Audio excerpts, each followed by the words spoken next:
नमस्कार दोस्तों, आप सभी का एक बार फिर से स्वागत है हमारे चैनल में। दोस्तों, आज की कहानी भगवान गणेश के जन्म से जुड़ी कहानी है। एक बार गौरा जी ने अपने शरीर पर उपटन लगाया और उससे एक पिंड बनाया और उसमें प्राण फूंक दिए। उस बालक को रखवाली के लिए खड़ा कर माता पार्वती स्नान करने चली गईं। जब भगवान शिव आए तो उस बालक ने उन्हें अंदर अंदर नहीं जाने दिया। भगवान शिव ने पूछा, तू कौन है? उस बालक ने कहा, मैं पार्वती का पुत्र हूँ। भगवान शिव ने सोचा, यह पुत्र कहाँ से आया, और फिर उसके जिद करने पर त्रिशूल से उस बालक का गला काट दिया। माता पार्वती आईं और बोली, भगवान, मेरे पुत्र को वापस जीवित करो।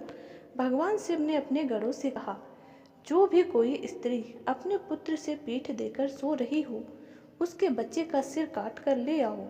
सभी गण घूमते घूमते जंगल में पहुंचे। वहां एक हथनी अपने बच्चे से विमुख होकर सो रही थी। गणों ने उसका सिर काट लिया।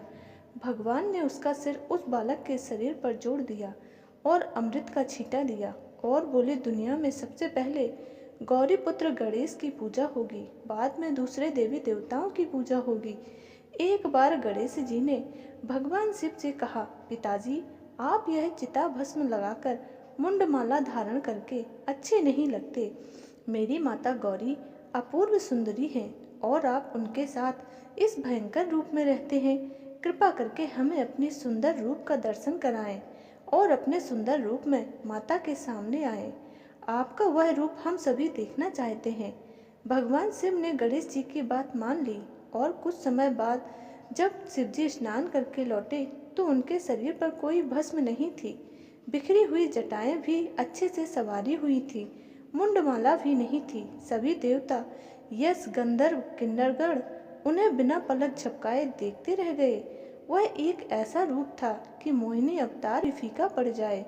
भगवान शिव ने अपना यह रूप कभी प्रकट नहीं किया था। शिवजी का ऐसा अतुलनीय रूप कि करोड़ों कामदेव को भी शर्मिंदा होना पड़े।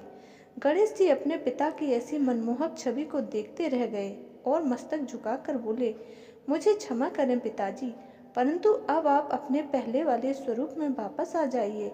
भगवान शिव ने कहा, क्यों पुत्र, अभी तो तुमने मुझे इस रूप में देखने की इच्छा प्रकट की थी, अब पुनः पूर्ण रूप में स्वरूप में आने की बात क्यों कर रहे हो? गणेश जी ने अपना मस्तक झुकाकर कहा, क्षमा करें पिताजी, पर मेरी माता से सुंदर कोई और दिखे ऐसा मैं कदापि नहीं चाहता।